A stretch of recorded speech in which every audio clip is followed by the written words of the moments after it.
Okay,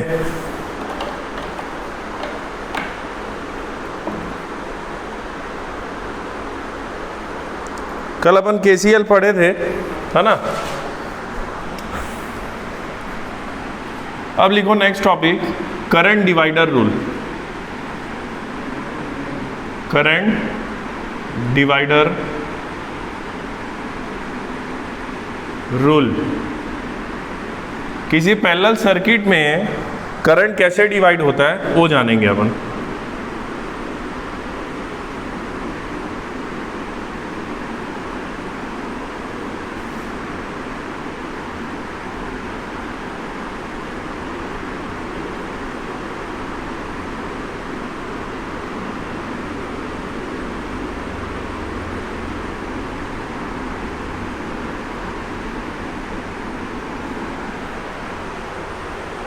ठीक है, ये कोई सर्किट है मान लो, ठीक है, ये कोई सर्किट है जिसमें करंट ये सोर्स है, ठीक है। इसमें मेरे को करंट डिवीजन लगाना है, तो क्या होता है, I is inversely proportional to R होता है, ठीक है। I is inversely proportional to R। तो I1 मेरे को मान लो निकालना हो, तो I1 इज इक्वल टू क्या होगा, main current, main I multiplied, inversely relation है, तो I1 निकालना है तो R2 से मल्टीप्लाई करो, टोटल रेजिस्टेंस। क्लियर है, क्लियर है इतना। I2 निकालना हो तो मेन I2 निकालना है तो R1 से मल्टीप्लाई करो।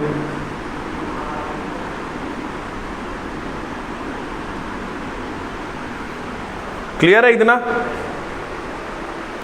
ये हो गया आपका करंट डिवीजन रूल, ठीक है। ये करंट डिवीजन रूल है, आप इस तरीके से निकाल सकते हो। अगर पैरेलल सर्किट है और आपको मेन सोर्स करंट मालूम है और उसके ब्रांचेस के करंट निकालने हो तो आप निकाल सकते हो। क्लियर है इतना, ठीक।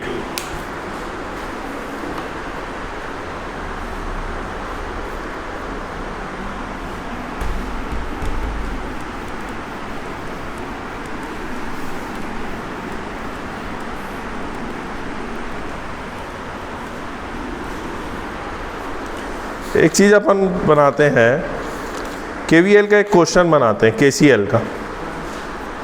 Simple, KCL means nodal analysis. देखो केसीएल, किरचॉफ्स करंट लॉ, ये बताया था, law of conservation of charge होता है, ठीक है। Law of conservation of charge होता है ना। केसीएल में नंबर ऑफ केसीएल कितने इक्वेशंस होंगे, नंबर ऑफ केसीएल इक्वेशंस, कितने नंबर ऑफ केसीएल इक्वेशन बनेंगे किसी सर्किट में, इसका फॉर्मूला है direct n-1, where n is number of nodes, nodes बोलो या फिर क्या बोलो, जंक्शन बोलो, नंबर ऑफ नोड्स या जंक्शन बोलो, ये डायरेक्ट n-1। कोई सर्किट दिया है, उसमें पहले आप नोड्स आइडेंटिफाई करो, जितने नोड्स रहेंगे -1 कर लो, उतने केसीएल इक्वेशन उस सर्किट में पॉसिबल है, ठीक है। एक सवाल बनाते हैं,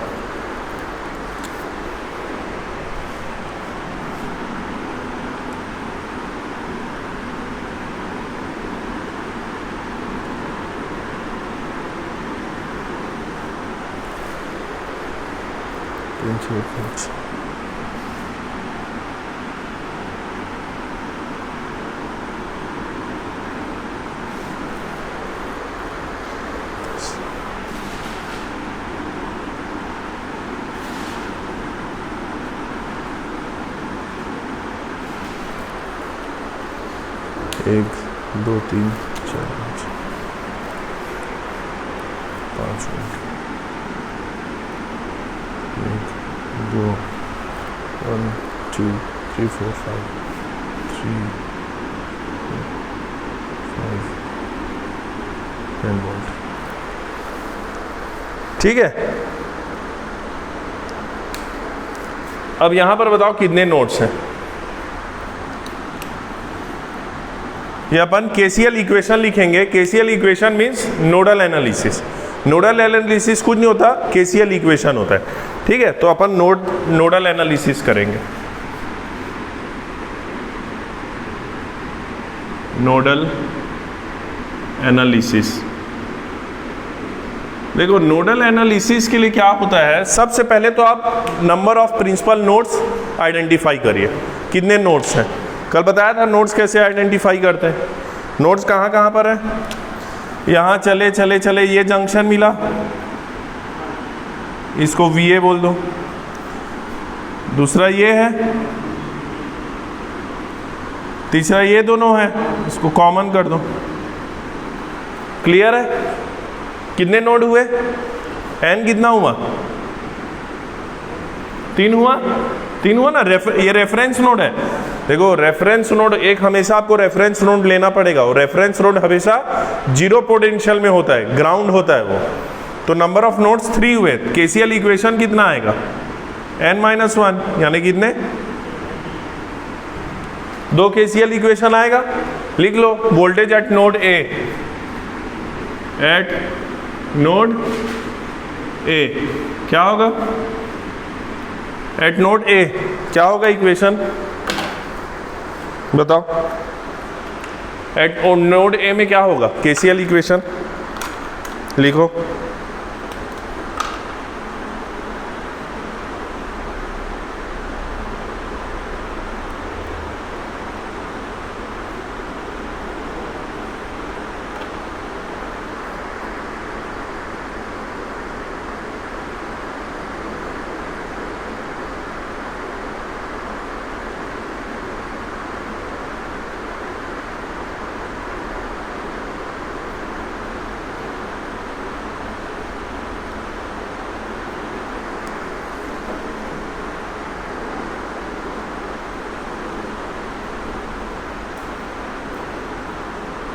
क्या होगा नोड ए में, VA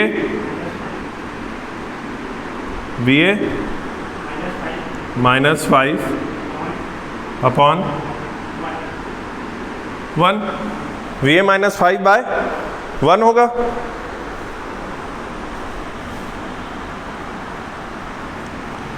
नेक्स्ट दूसरा क्या होगा, VA -5/1 यानी VA -5/1। केसीएल अपन कुछ नहीं लिख रहे हैं, करंट का सम लिख रहे हैं, करंट का सम लिख रहे हैं। तो इस ब्रांच का करंट क्या होगा, अपन मान के चल रहे हैं VA लिख रहे हैं, तो अपन मान के चल रहे हैं करंट फ्लो ऐसा हो रहा है। ठीक है, एक और चीज याद रखना, करंट का साइन कन्वेंशन। साइन कन्वेंशन, मान लो ये नोड है, नोड से निकलता हुआ करंट को मैं क्या लूंगा, पॉजिटिव। नोड में जाते हुए करंट को मैं क्या लूंगा, नेगेटिव। ये साइन कन्वेंशन है। ये आपका नोड है, नोड से अगर करंट निकल रहा है तो उसको मैं प्लस आई लूंगा, नोड में करंट आ रहा है तो उसको माइनस आई लूंगा। क्लियर है, यहां पर मैंने इस ब्रांच का करंट लिखा है, तो मैं मान रहा हूं कि करंट जा रहा है, इसका पॉजिटिव लिखो मैं, जा रहा है यानी पोटेंशियल। इस ब्रांच का करंट क्या होगा, ये potential difference VA -5। VA minus क्यों हुआ, क्योंकि living terminal is minus. Clear है, हमेशा माइनस नहीं होगा। VA जाते जाओ, इस बैटरी का लिविंग टर्मिनल क्या है, माइनस, तो माइनस होगा। VA -5 डिवाइडेड बाई 1, V/R है सीधा, VA -5/1। अब इस ब्रांच का लिखो, VA, ये पोटेंशियल यहाँ क्या है, 0 है, रेफरेंस है तो 0 है, ये पूरा पोटेंशियल 0 है। ठीक है, तो VA डिवाइडेड बाय 2 यानी VA -0/2 है ये। अब इस ब्रांच का लिखो, क्या होगा, VA -VB divided bye 3। Clear है, यहां से एक इक्वेशन VA और VB में यहां से आ गया। दूसरा इक्वेशन लिखो,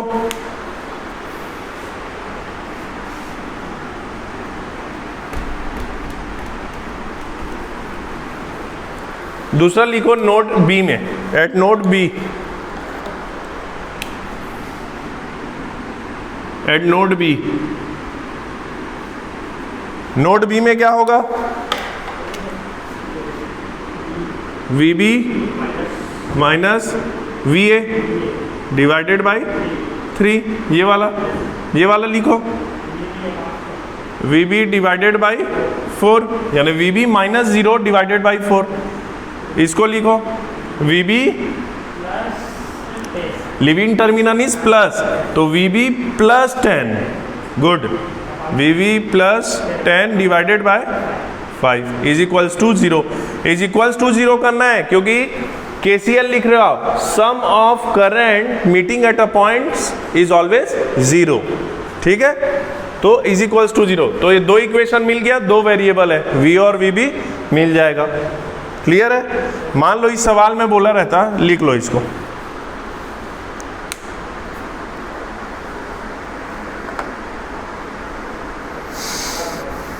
ठीक है, मान लो इस क्वेश्चन में बोला रहता कि ये करंट निकालो IX, तो कैसे निकालते हैं, ऐसे निकालती है, नोडल एनालिसिस कर लिए, VA VB आ गया, IX क्या होगा, IX क्या होगा, VB डिवाइडेड बाई 4, IX निकल गया, आया समझ। तो किसी भी सर्किट को सॉल्व करने के लिए आपको या तो KVL लगाना पड़ेगा या KCL लगाना पड़ेगा, ओके, जिस तरीके से आप सिंप्लीफाई कर सकते हैं करें आप। एक और सर्किट दे रहा हूं,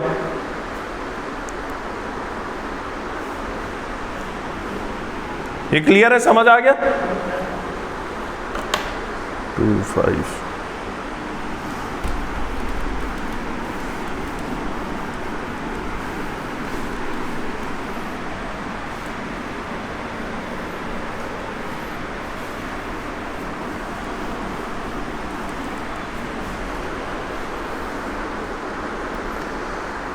2 2 1 4 1 3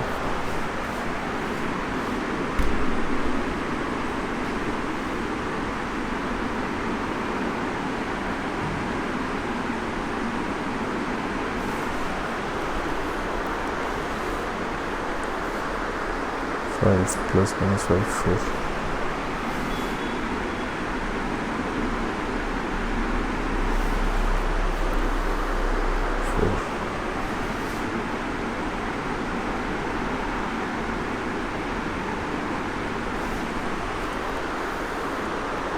3 एम्पीयर,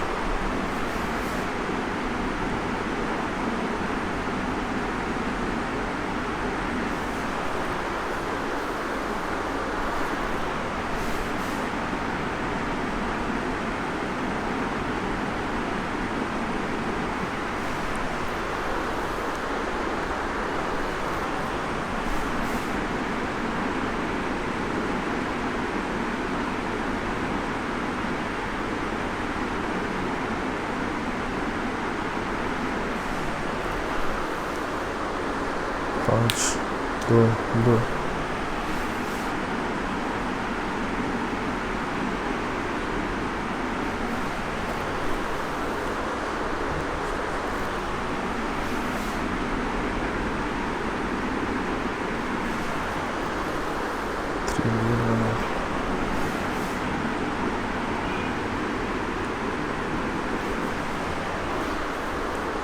3 और 4, ये है आपका सर्किट, ठीक है।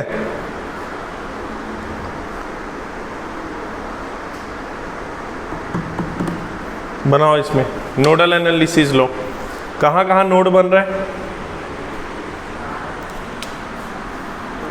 सबसे पहले इसको ग्राउंड कर दिए। इसके पहले जो अपन सॉल्व कर रहे वो सिंपल सर्किट था, ये थोड़ा टिपिकल सर्किट है, इसमें और कॉन्सेप्ट आपका क्लियर होगा नोडल का। इसको हमने ग्राउंड कर लिया, एक नोड बन रहा है यहाँ, एक बन रहा है यहाँ, एक बन रहा है यहाँ, क्लियर है।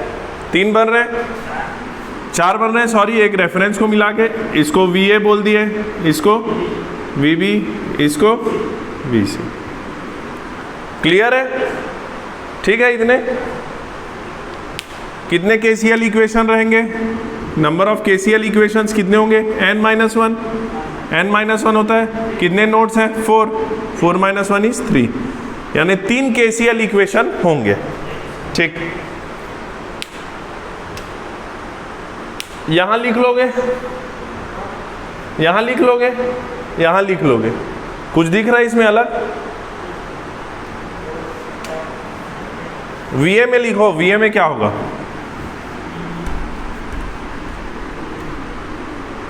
Eight VA, nodal analysis at KCL at VA क्या होगा?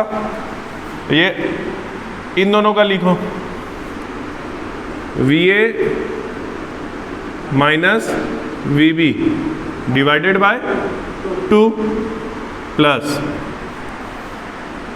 ये वाला VA डिवाइडेड बाय 1 प्लस ये लिख लिए, ये लिख लिए। ये आउटगोइंग करंट है, यानी क्या होगा? आउटगोइंग करंट है, नोड से बाहर जा रहा है तो प्लस 1। आउटगोइंग करंट है ये भी। और कोई बच, ये हो गया, ये हो गया, ये हो गया, ये हो गया, ये ऊपर वाला बचा, क्या होगा वो? VA minus VC divided by is equals to 0। कितने इक्वेशन है? 1 2 3 4 5, 5 ब्रांच है। 1 2 3 4 5, 5 ब्रांच हो गया। इसको इक्वेशन 1 करके छोड़ दो। अब VB में आओ, एट VB। अब देखो VB में देखो, एक ब्रांच ये, एक ब्रांच ये, एक ब्रांच ये, एक ये, ठीक है। यहां क्या लिखो? इसके लिए क्या लिखोगे? VB upon 3। इसके लिए क्या लिखोगे? VB minus VA by 2। इसके लिए क्या लिखोगे? -2, इनकमिंग करंट है। 1 2 3 हो गया। इसके लिए क्या लिखोगे?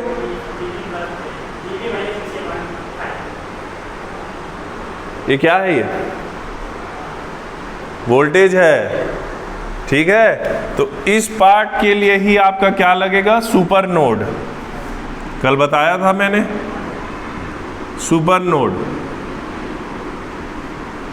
सुपर नोड लगेगा। सुपर नोड कब लगता है? फिर से रिवाइज करा रहा हूं, जब भी दो जंक्शन या दो नोड के बीच कोई एलिमेंट ना हो और कोई वोल्टेज सोर्स हो, वो वहां पर क्या लगता है? Super node. सुपर नोड कहां लगता है? रिपीट कर रहा हूं, जब भी दो नोड के बीच में एलिमेंट ना हो और कोई वोल्टेज सोर्स हो, वहां पर लगता है सुपर नोड। सुपर नोड में अपन क्या करते हैं? इन्हीं के बीच का रिलेशन लिखते हैं। यहां से चालू करो, VB लिविंग टर्मिनल क्या है? माइनस। आप VB से इस तरफ आओ, VB -5 minus VC, VB -5 minus VC is equals to 0, है ना। तो VB इज इक्वल्स टू क्या हुआ? VC प्लस ये क्या मिला मेरे को? दूसरा इक्वेशन मिल गया, ठीक है। एट VC बोलो या VB बोलो, सुपर नोड में क्या होता है? जो दो नोड के बीच सुपर नोड लग रहा है ना, उनमें कॉमन KCL लिखा जाता है। आई बात समझ में? सुपर नोड में क्या होता है? सुपर नोड यहां पर किन के बीच है? हाँ, VB और VC के बीच है।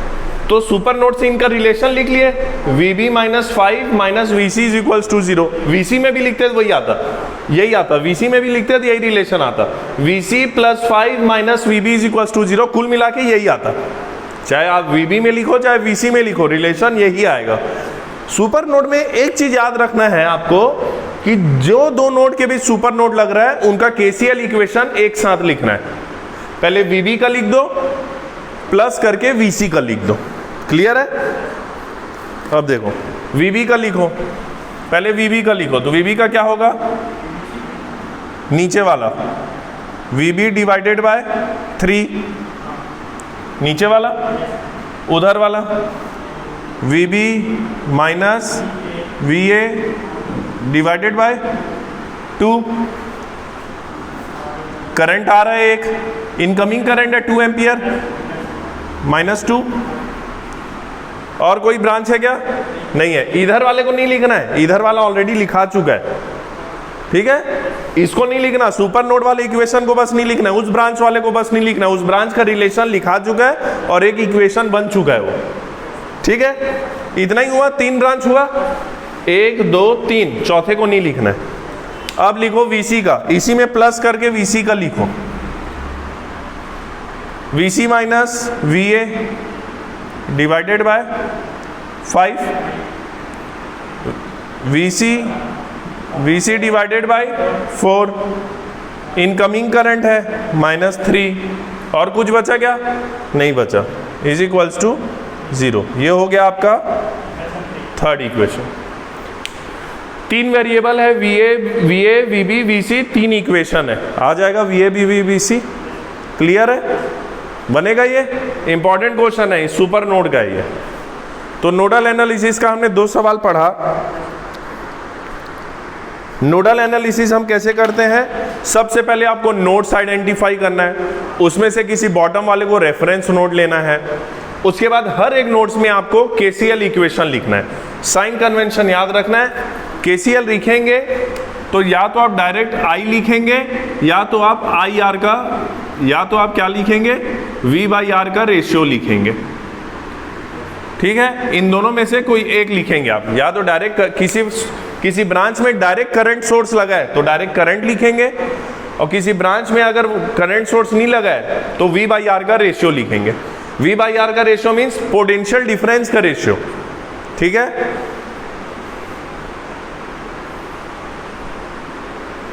क्लियर है इतना?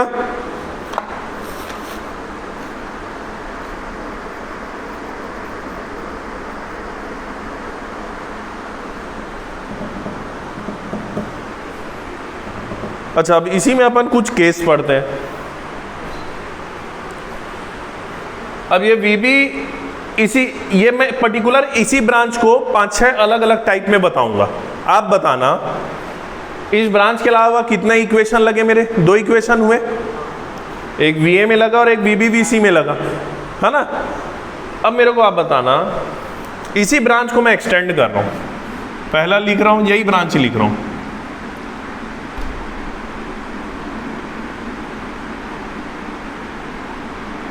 VB VC 5। इसमें कितने KCL इक्वेशन लगेंगे? 3 लगे, 3 लगे ना, इसमें 3 लगे ना इक्वेशन KCL, 3 KCL इक्वेशन लगे, 3 लगे ना। वो 1 2 इसको गिन लिया, तीसरा यही हो गया, ये रिलेशन हो गया। अब ये बताओ इसमें कितना लगेगा? मैं खाली सर्किट यही है, इस ब्रांच को उठा के यहां डाल दिया हूं। मान लो VB और VC के बीच ऐसा रहता तो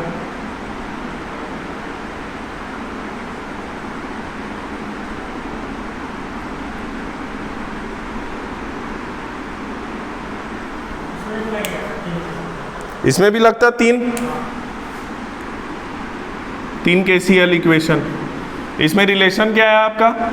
VB -5 minus VC is equals to 0। इसमें रिलेशन क्या है? VB, यहाँ से जा रहे हो आप, ऐसे जा चलना, यहाँ से स्टार्ट किया चलना, आगे बढ़ो। लिविंग टर्मिनल क्या है? पॉजिटिव है, बड़ा डंडी यानी पॉजिटिव, छोटा डंडी यानी नेगेटिव। लिविंग टर्मिनल, आखिरी टर्मिनल क्या है? पॉजिटिव, तो +10 minus VC is equals to 0। Clear है? तीसरा रहेगा आपका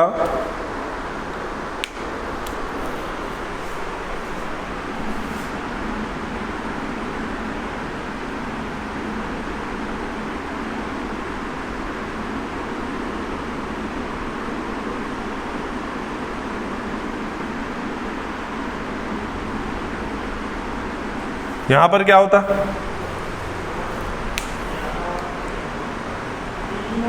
तीन ही इक्वेशन आते, 3 KCL इक्वेशन।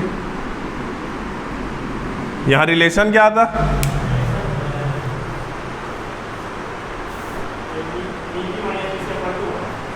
मैं क्या बोला हूं, क्या लिख रहे हो आप? आई लिख रहे हो, जिस ब्रांच में करंट दिख गया वहां डायरेक्ट करंट मार दो, और जिस ब्रांच में करंट नहीं मालूम है वहां पर क्या लिखो? समझ? नोडल एनालिसिस में याद रखना है, जैसे ऐसा कोई ब्रांच मिल गया जहां रेजिस्टेंस भी है, करंट सोर्स भी दिया हुआ है, करंट सोर्स मान लो 4 एम्पियर का है ये, तो यहां पर ये नहीं लिखना है VB minus VC divided by 2, ये नहीं लिखना है। इसको ना लिख के आप डायरेक्ट क्या लिखो? 4 एम्पियर लिखो ना। आप कुल मिला के V बाई आर आई लिख रहे हो ना, इस ब्रांच का करंट ही लिख रहे हो, और आपको करंट मालूम है 4 एम्पियर, तो डायरेक्ट 4 लिखो ना। हमेशा याद रखना, वो कंफ्यूज करता है, वो ऐसा ब्रांच हमेशा कंफ्यूज करेगा आपको। हमेशा याद रखना, अगर ऐसा ब्रांच है, 3rd नंबर वाला कैटेगरी अगर दिया है, तो आपको प्रायोरिटी देना है करंट को। नोडल एनालिसिस में आपको करंट लिखना है। किसी ब्रांच का करंट डायरेक्टली दिया हुआ है तो डायरेक्टली लिख दो आप, चाहे उसमें रेजिस्टेंस दे या ना दे। वो आपको घुमाने के लिए एक रेजिस्टेंस दिया है, अगर मैं यहां रेजिस्टेंस नहीं देता तो आप डायरेक्ट लिखते 4 लिखते। रेजिस्टेंस दे दिया तो आप सोच रहे हो V बाई आर का रेशियो लिखूंगा, नहीं, आपको करंट लिखना है। कुल मिला के करंट अगर किसी ब्रांच का मालूम है तो आप डायरेक्ट करंट लिखो, चाहे जितना भी रेजिस्टेंस दिया हो। किसी ब्रांच का करंट नहीं मालूम है तब आपको V बाई आर का रेशियो लिखना है। क्लियर है इतना? तो ये होगा, ठीक है।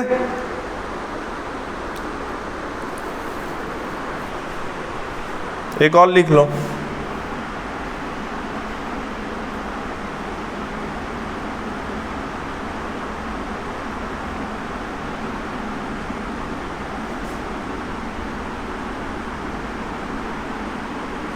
इसमें क्या आएगा? इसमें भी 3। ये क्या सोर्स है? ये this is voltage source, plus minus लिखा है ना, वोल्टेज सोर्स है, लेकिन डिपेंडेंट है। देखो कैसे पहचानोगे?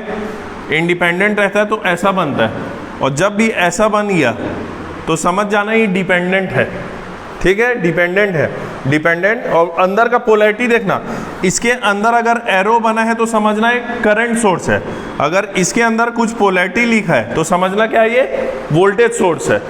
एरो बना है तो करंट सोर्स है, वोल्टेज बना है, पोलैरिटी बना है तो वोल्टेज सोर्स है।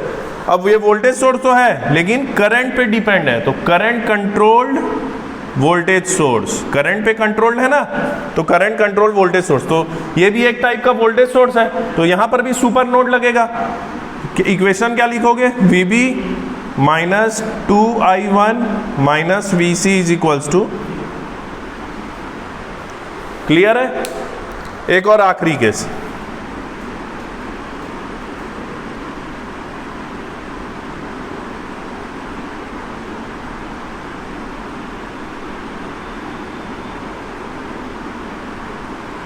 यहां क्या लिखोगे? ये क्या है? ये क्या है? करंट सोर्स है। क्या बताया मैंने? जब भी ये दो गोला एकदम याद रख लो, इस गोले को बोलोगे आप इंडिपेंडेंट सोर्स, ऐसे इसको क्या बोलोगे? डिपेंडेंट, ठीक है। अगर इसके अंदर में एरो है, अप एरो डाउन एरो, तो करंट सोर्स है, प्लस माइनस है तो वोल्टेज सोर्स है। तो ये वोल्टेज करंट सोर्स है, एरो है तो करंट इधर जा रहा है, लेकिन किस पे डिपेंड है? वोल्टेज पे, तो voltage controlled current source. Clear है इतना? Voltage controlled current source. तो करंट सोर्स है तो डायरेक्ट क्या लिखोगे आप? मान लो यहां पर VB में लिखोगे तो क्या लिखोगे? प्लस 3VX, आउटगोइंग है। VC में लिखोगे तो क्या लिखोगे? Minus 3VX। क्लियर है? डायरेक्ट करंट है वो, तो V/R लिखने की जरूरत नहीं है। क्लियर है? तो एक सर्किट से हम इस ब्रांच को पकड़ के इतना सारा एनालिसिस कर लिए कि क्या क्या है। इसको नोट डाउन कर लो, इंपॉर्टेंट है।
हाँ, एक स्टूडेंट पूछ रहा है, इनसे क्वेश्चन आता है, एई और जेई लेवल के एग्जाम्स में क्वेश्चन यहीं से आते हैं। मैक्सिमम स्टूडेंट कंफ्यूज यहीं होते हैं। किस टाइप के सर्किट में कंफ्यूज होते हैं मैक्सिमम स्टूडेंट? इस टाइप वाले में। इसमें अगर मैं नोड लिखने बोलूंगा तो आप VB माइनस VC/2 लिख दोगे। डायरेक्ट 4 लिखना है आपको। उसी में एक और डाल देता हूं, आपको एक और समस्या पैदा कर देता हूं।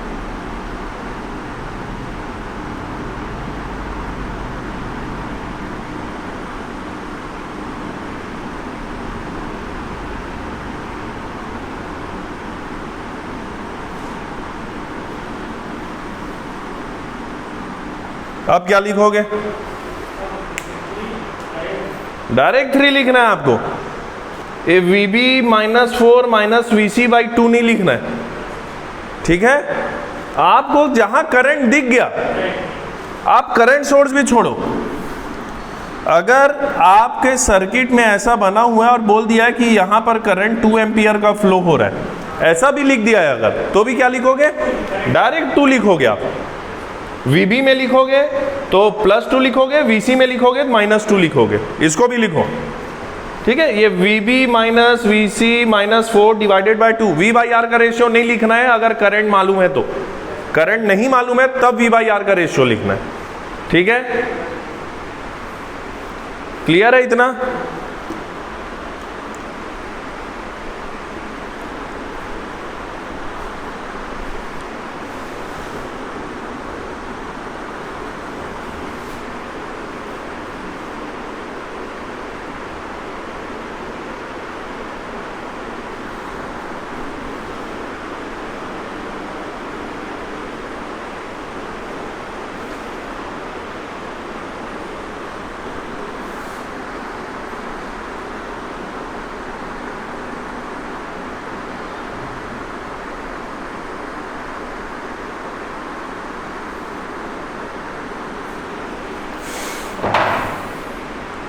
ठीक है इतना? तो ये अपना नोडल एनालिसिस है, part of KCL, kind of KCL भी बोल सकते हो, ठीक है?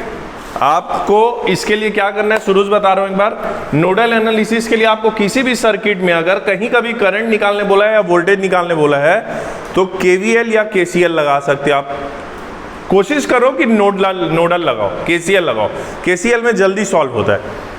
इसको लगाने के लिए आप क्या करोगे, सर्किट में सबसे पहले आइडेंटिफाई करोगे नंबर ऑफ नोड्स कितने हैं। नंबर ऑफ नोड्स आइडेंटिफाई हो जाएगा, उसके बाद देखना कोई ऐसा नोड तो नहीं है जहां सुपर नोड लग रहा हो।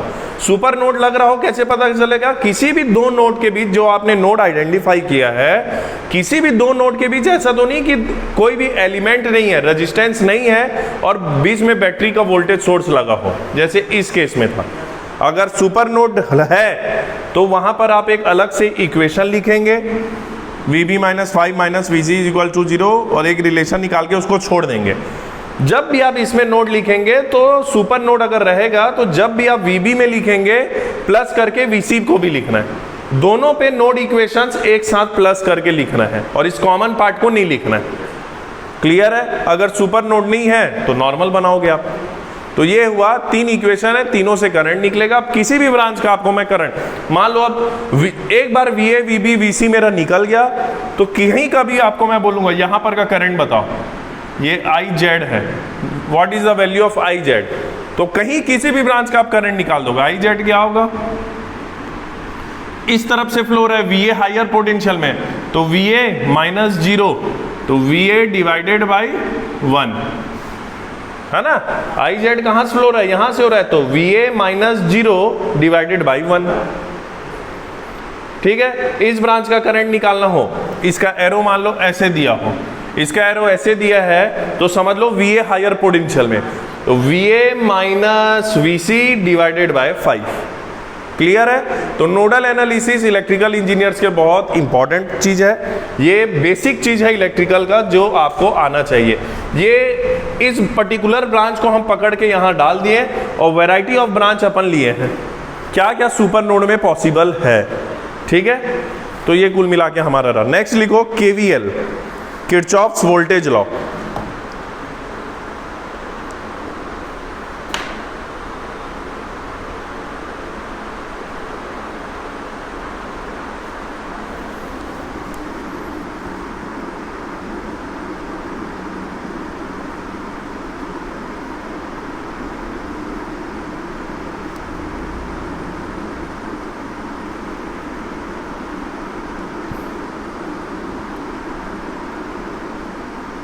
किरचॉफ्स वोल्टेज लॉ लिखो। KVL works based on the principle of law of conservation of energy, based on the works of law of conservation of energy.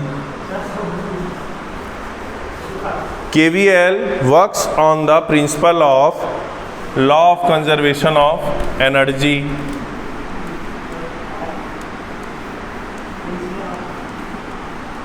The principle of law of conservation of energy.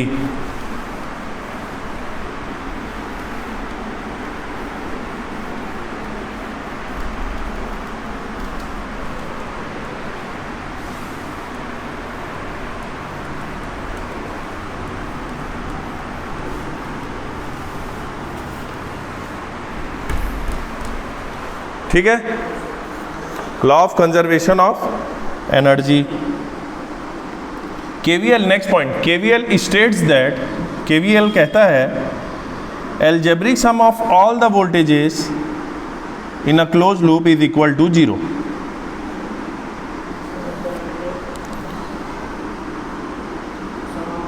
Algebraic sum of all the वोल्टेजेस in a closed loop is equals to 0।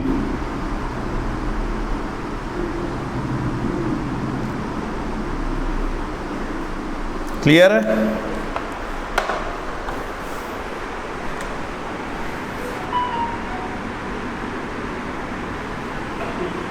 KVL को ही बोलते हैं अपन mesh analysis,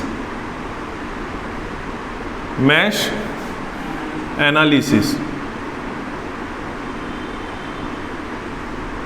ठीक है, जैसे KCL को क्या बोलते थे अपन, नोडल एनालिसिस, वैसे KVL को बोलते हैं mesh analysis. Number of KVL equation कितने, नंबर ऑफ KVL इक्वेशंस कितने बनेंगे, या बोल सकते हो कितने नंबर ऑफ लूप्स होंगे, number of loop, number of close loop, close loops ये कितने होंगे, B minus n minus 1, where B is number of branches, B है branches, number of branches, n है नोड्स। क्लियर है इतना?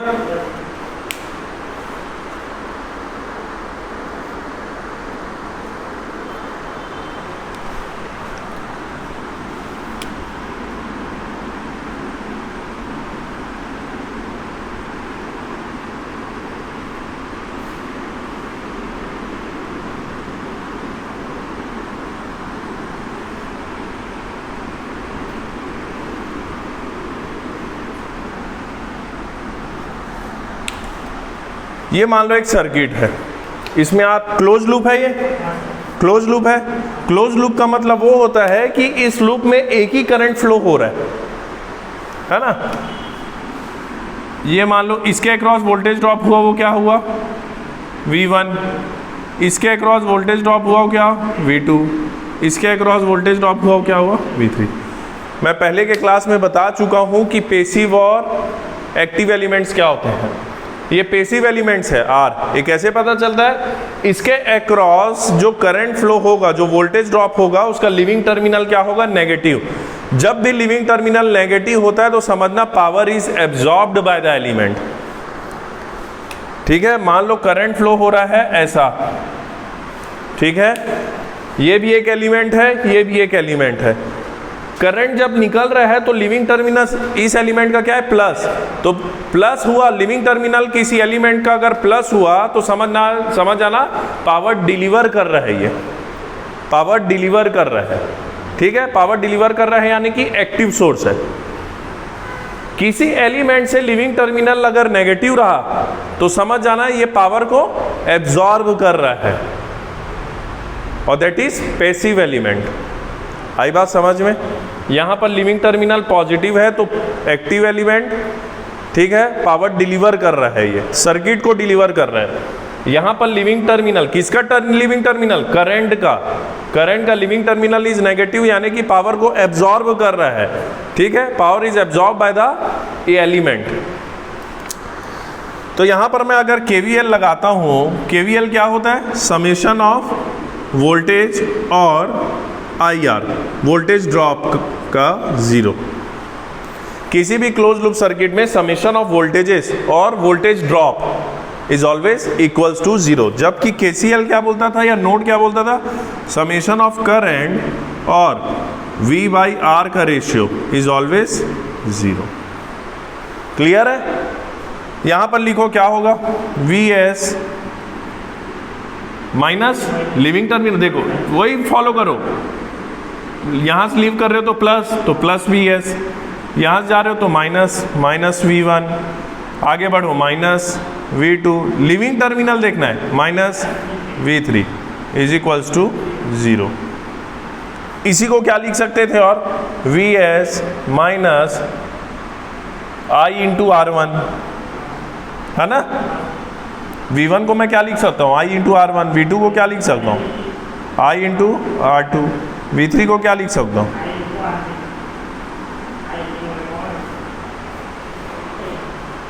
क्लियर है इतना? ठीक है, ये हुआ आपका KVL इक्वेशन। अब इसी में एक चीज मैं ऐसा करूं,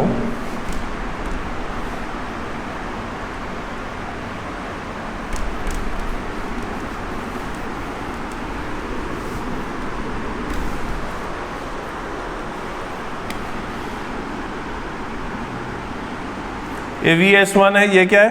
Vs2। अब क्या होगा? KVL इक्वेशन नया, Vs1 minus V1 minus V2 minus V3, sorry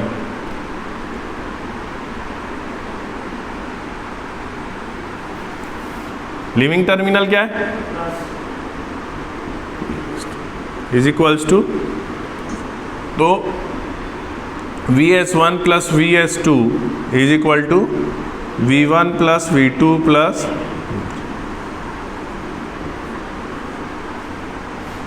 ठीक है, ये हुआ आपका KVL इक्वेशन। लिख लो इसको।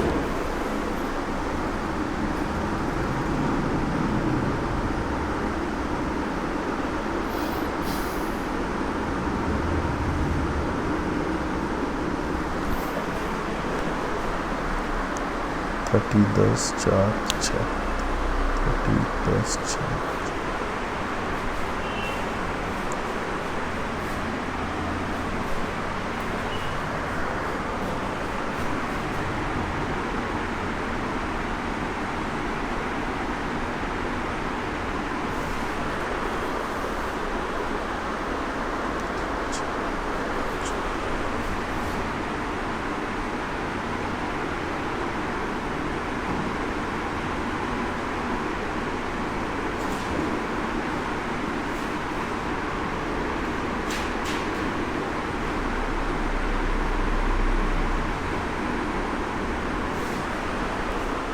ये एक प्रॉब्लम है, इसको सॉल्व करो।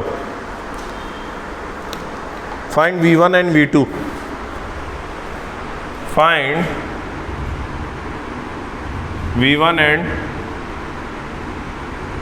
V2। V1 एंड V2 निकालना है आपको इस सर्किट में।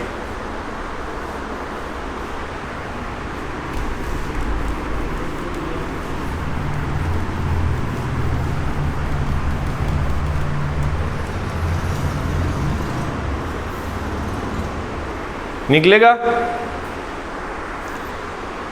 V1 एंड V2 निकालने हैं, यानी V1 की वैल्यू क्या होगी?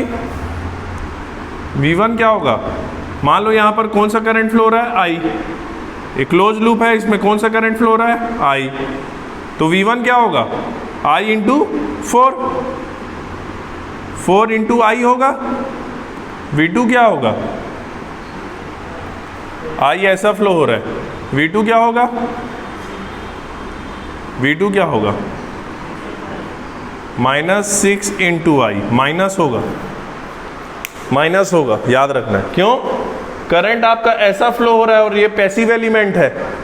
लिविंग टर्मिनल क्या होना चाहिए? माइनस होना चाहिए, लेकिन इसने सवाल में V2 का टर्मिनल क्या दे दिया है? प्लस, तो क्या होगा? -6I। क्लियर है? याद रखना ही है। यहाँ करंट अगर आप ऐसा फ्लो करा रहे हो, करंट का डायरेक्शन नहीं दिया है, आपको ही मानना पड़ेगा, कोई एक मानना पड़ेगा। अगर आप ऐसा मान लिए हो तो यहाँ पर का तो ठीक दिया है, क्वेश्चन में ये दिया हुआ है ये दोनों, तो यहाँ पर का तो ठीक दिया है कि नेगेटिव टर्मिनल ही होगा, लेकिन यहाँ पर यहाँ नेगेटिव होना चाहिए, लेकिन इसको प्लस दिया है, तो आप ये मान लेना कि -6i आएगा। क्लियर है? तो इसके लिए आपको पहले i निकालना पड़ेगा। तो यहाँ KVL लगा दो, यहाँ से चलो क्या होगा, 30 माइनस 4i IR है ना, 4i माइनस 10 प्लस या minus 6i is equals to 0। 30 minus 10 is 20, 20 is equal to 10i है ना। i क्या आया 20/10 यानी कि 2 एम्पियर आया आपका i। यहाँ डाल दो, V1 कितना आएगा 2 एम्पियर, 4 इंटू 2 यानी कि 8 वोल्ट। ये कितना आएगा -6 इंटू 2 -12 वोल्ट, यानी एक्चुअली -12 वोल्ट आया। इसका मतलब क्या हुआ, पोलैरिटी इसकी क्या होनी चाहिए थी, ऐसी होनी चाहिए थी। क्लियर है? ये आपका हुआ KVL इक्वेशन, इसी को मैश एनालिसिस बोलते हैं।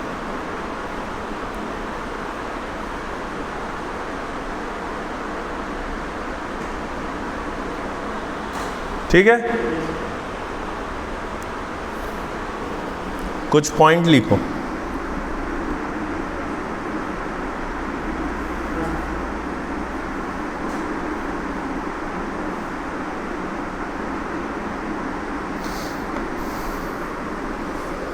Lumped and distributed parameter, lumped and distributed parameter, lumped and distributed parameter क्या होता है समझे?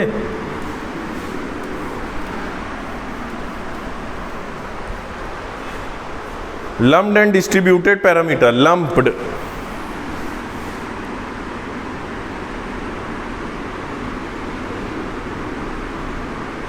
लम्प्ड एंड डिस्ट्रीब्यूटेड पैरामीटर, अपन जो भी पढ़ते हैं वो लम्प्ड पढ़ते हैं। RLC जो अपन पढ़ रहे हैं वो लम्प्ड है। लम्प्ड यानी एक जगह, डिस्ट्रीब्यूटेड मीन्स फिजिकली नहीं है, वो डिस्ट्रीब्यूट है। इसका एग्जांपल क्या है, ट्रांसमिशन लाइन। ट्रांसमिशन लाइन में जो इंडक्टेंस, रेजिस्टेंस और कैपेसिटेंस होता है वो डिस्ट्रीब्यूटेड रहता है, वो फिजिकली दिखता नहीं है अपने को, ठीक है, वो डिस्ट्रीब्यूटेड रहता है। जबकि लम्प्ड में क्या रहता है, एक जगह अवेलेबल होता है, एक जगह रहता है ये, ठीक है। तो लम्प्ड एंड डिस्ट्रीब्यूटेड पैरामीटर्स समझ गए? लिखो एक point, KVL and KCL fails, KVL and KCL fails for distributed parameters.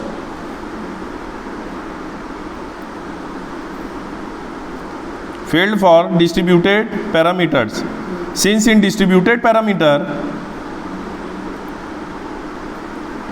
it is not possible to separate resistance RLC effect. It is not possible to separate R, L, C effect. Next point, Ohm's law can be applied for lumped parameters circuit. Ohm's law can be applied for lumped, bracket में linear लिखना। Ohm's law जो है lumped और distributed दोनों के लिए apply हो सकता है। Ohm's law can be applied for lumped and distributed parameters. Ohm's law apply हो सकता है, लेकिन KVL KCL डिस्ट्रीब्यूटेड के लिए नहीं हो सकता, क्योंकि उसमें अपने को पता ही नहीं है वैल्यू। नेक्स्ट लिखना, KVL and KCL equation used for lumped parameter circuit. Used for lumped parameter circuit.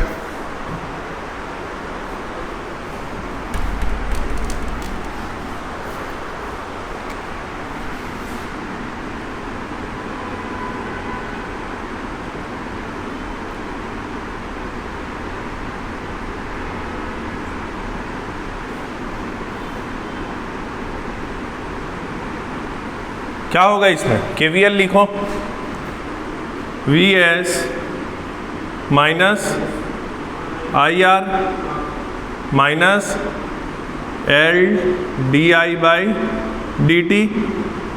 Minus 1/C, ठीक है, dt टू t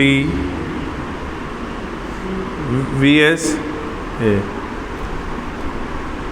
IDT, यही होगा, इज इक्वल्स टू 0। तो KVL is applied for linear, ये लीनियर सर्किट है, RLC linear.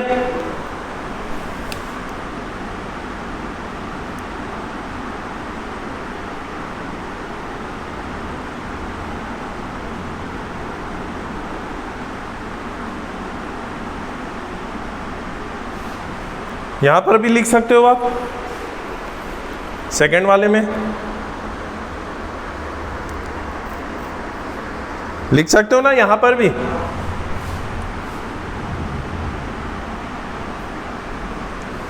पर भी KVL equation valid रहेगा। ये क्या है आपका, नॉन लीनियर।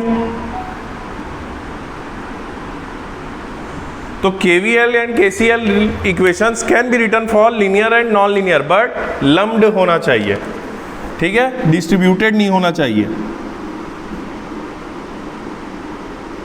क्लियर है? नेक्स्ट लिखो voltage divider rule.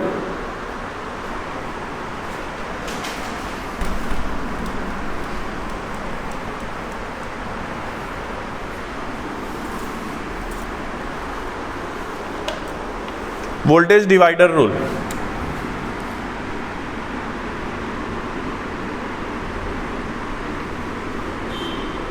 Voltage division rule, ठीक है।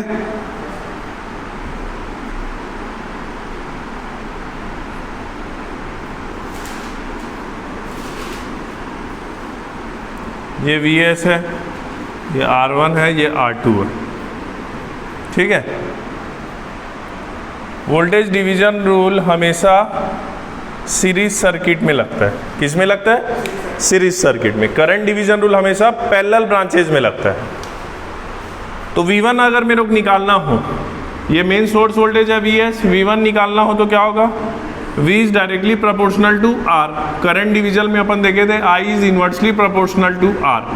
इसका जिस ब्रांच का अपने करंट निकालना पड़ता था उसके अपोजिट ब्रांच के रेजिस्टेंस से इनटू करते थे अपन, लेकिन ये डायरेक्ट रिलेशन है। V1 निकालना हो तो main voltage VS into direct relation है, तो V1 निकालना है तो V1 का रेजिस्टेंस कौन है, R1 upon total resistance. V2 is equals to VS into R2।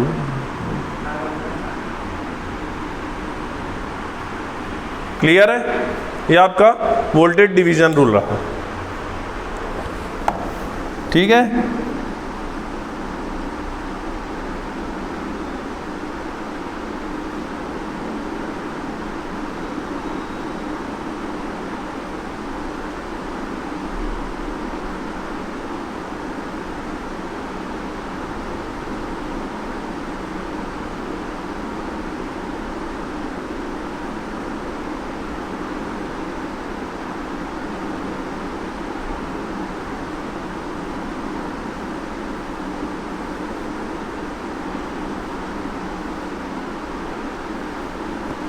ठीक है। नेक्स्ट लिखो source transformation. Source transformation, source transformation यानी वोल्टेज सोर्स से करंट सोर्स, करंट सोर्स से वोल्टेज सोर्स।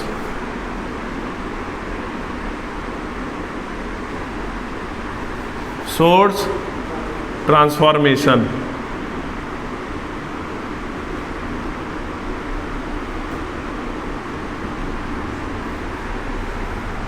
ठीक है। इसमें पहला रहेगा आपका, फर्स्ट है voltage source to current source.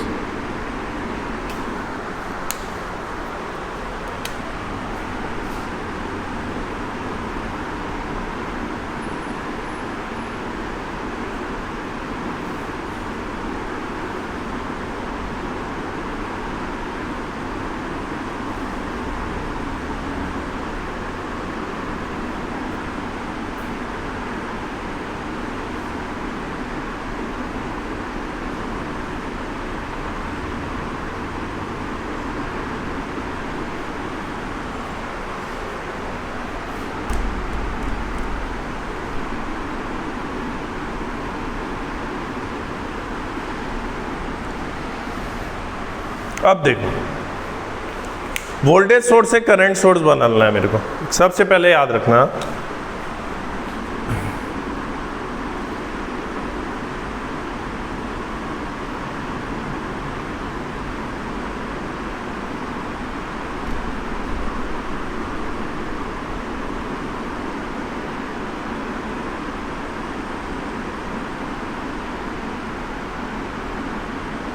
ऐसा अगर कोई वोल्टेज सोर्स है जिसके सीरीज में रेजिस्टेंस है, तो इसको करंट सोर्स में आप कैसे बदलोगे?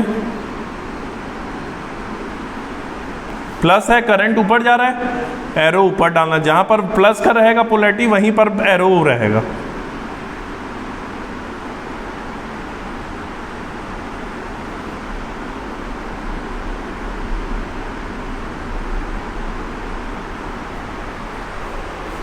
क्लियर है? कोई वोल्टेज सोर्स है जिसके सीरीज में रेजिस्टेंस है, ठीक है, जिसके सीरीज में रेजिस्टेंस है, सीरीज में होना जरूरी है, वोल्टेज सोर्स के सीरीज में होना जरूरी है। उसको करंट में कैसे बदलोगे? V बाई आर कर दो, करंट मैग्नीट्यूड आएगा। जहां प्लस का पोलैरिटी रहेगा करंट का डायरेक्शन उधर ही रहेगा, प्लस रहा, लेकिन वही अब सीरीज रेजिस्टेंस को डाल दो पैरेलल में, करंट सोर्स के पैरेलल में। क्लियर है? यहां पर है, मान लो मेरे को इसको बदलना हो, इसको मेरे को बदलना हो तो कैसे बदलाएगा?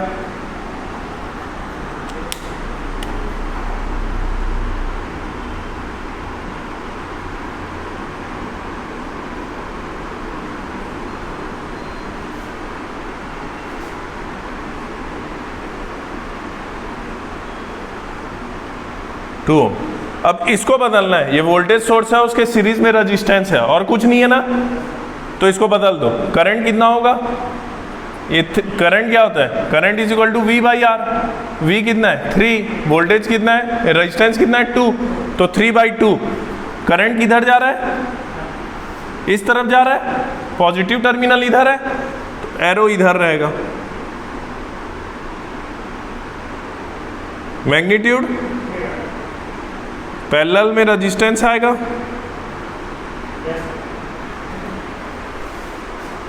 क्लियर है? इस वोल्टेज सोर्स को मैंने करंट सोर्स में बदल दिया। क्लियर है? ये होता है सोर्स ट्रांसफॉर्मेशन।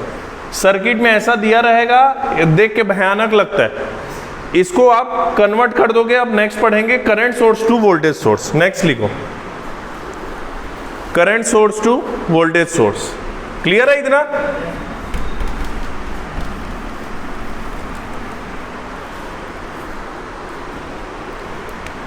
नेक्स्ट है आपका current source to voltage source.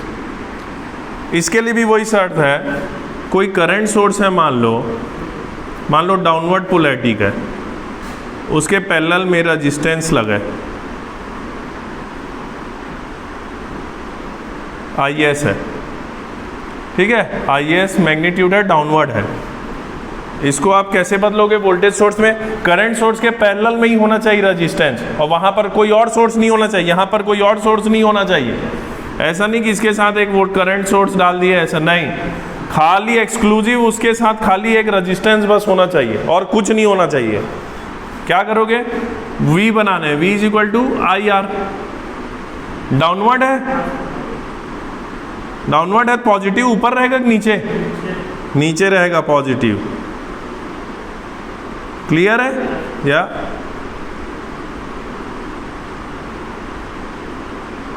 ठीक है?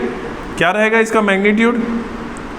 IS इंटू आर रहेगा, IS इंटू आर रहेगा ना, V is equal to IR, है ना, IS इंटू आर, और सीरीज में एक रेजिस्टेंस आ जाएगा।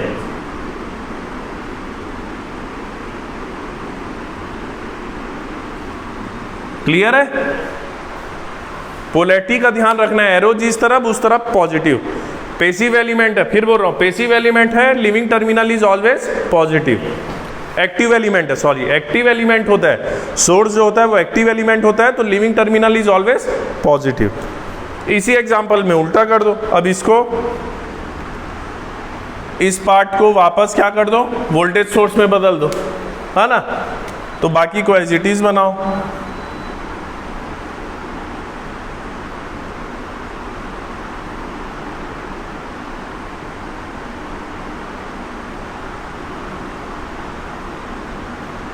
अब ये 3/2 2 है, ये करंट सोर्स है, उसी के पैरेलल में रेजिस्टेंस है।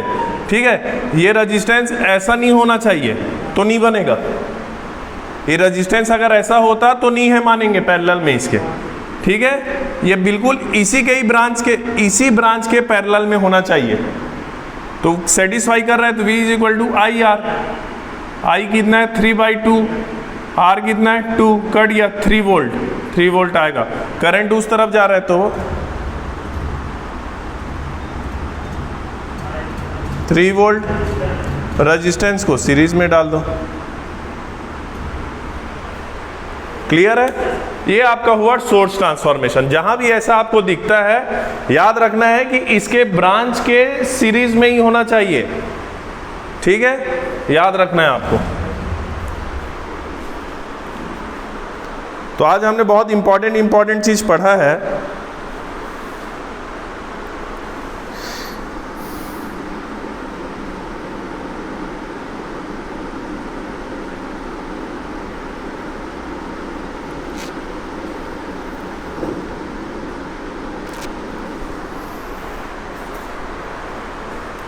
ठीक है,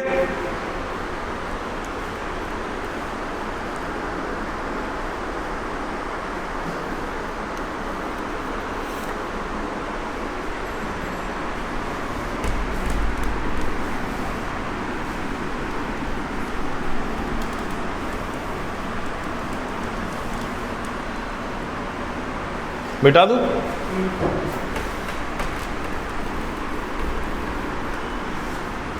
एक न्यूमेरिकल बनाओ। 1 10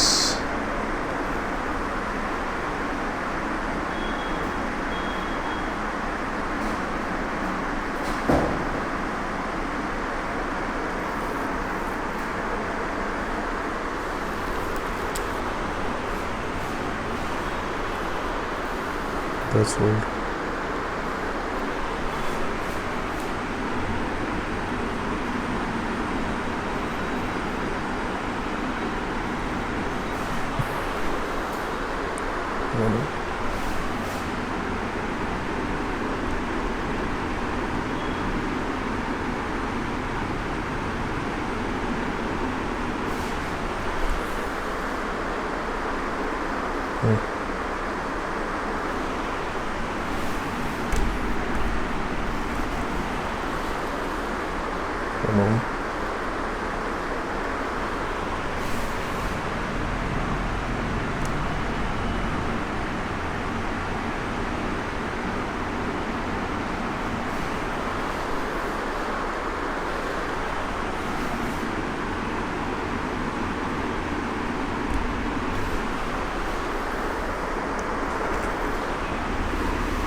ये सर्किट है आपका।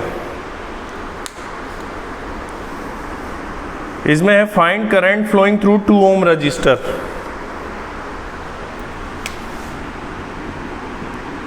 Find current flowing through 2 ohm resistor. I निकालना है।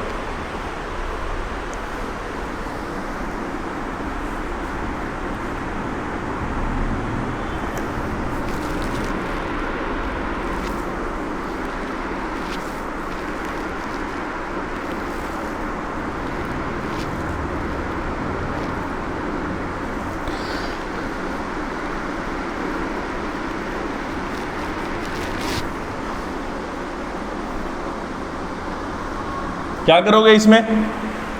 आई निकालना है जी, आई निकालना है। ये ए में आया है, A level UP PCS UP state engineering service का क्वेश्चन है। AE का।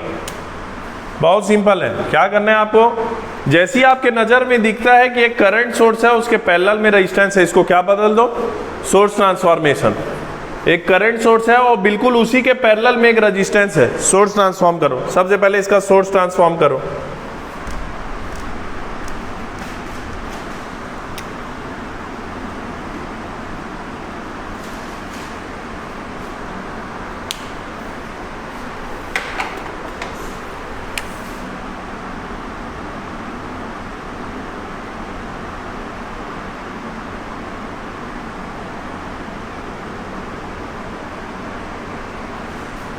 करंट इधर है तो पोलैरिटी इधर बनेगा।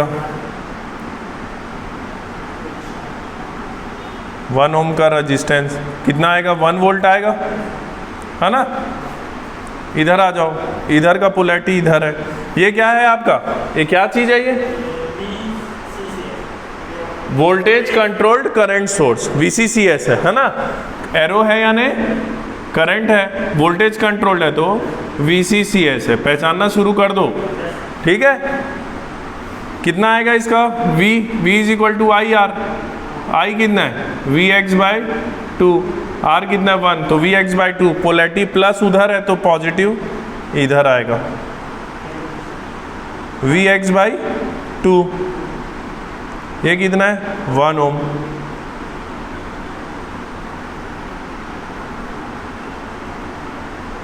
ये वाला आई निकालना है। अब KVL लगा दो, KVL लगा दो, क्या होगा, 10, कौन सा करंट फ्लो हो रहा है, I करंट फ्लो हो रहा है ना। 10 माइनस क्या होगा, VX ही होगा ना, ठीक है। 10 minus VX plus 1 minus 1 into I, drop होगा ना यहाँ, 10 यहाँ का ड्रॉप दे दिया VX plus 1 minus 1 into I plus minus VX/2, फिर यहाँ ड्रॉप होगा minus 1 into I minus 2I is equals to 0। Clear है इतना। यहां से एक और रिलेशन देखो, यहां पर क्या करंट फ्लो हो रहा है इस रेजिस्टेंस में, हाँ क्या फ्लो हो रहा है उस रेजिस्टेंस में, ये 1 ओम है ना।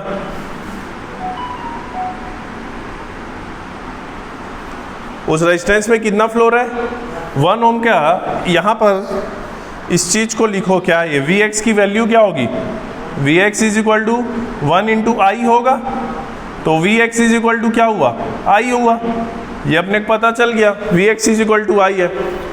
इस रेजिस्टेंस 1 ओम के अक्रॉस Vx ड्रॉप है, तो Vx क्या है, Vx is equal to 1 into I, तो Vx is equal to I हो गया। तो यहाँ से क्या, 10 माइनस Vx, या Vx को क्या लिख लो, I sorry, plus 1 minus I minus I/2 minus I minus 2I। Solve करो, कितना आएगा,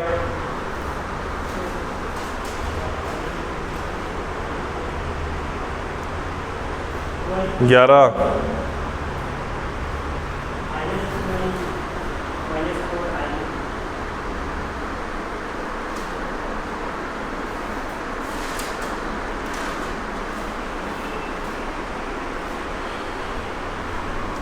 minus I minus 2I minus 3I minus 5I minus 5I और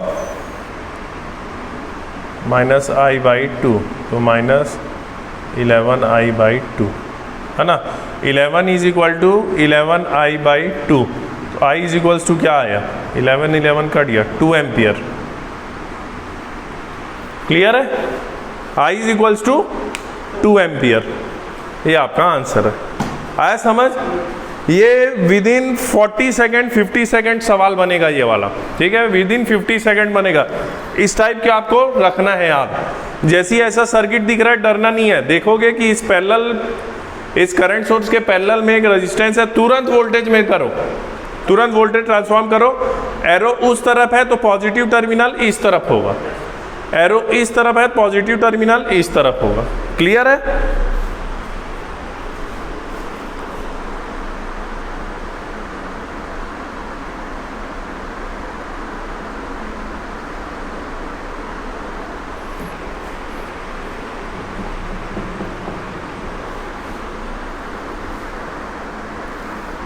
ठीक है,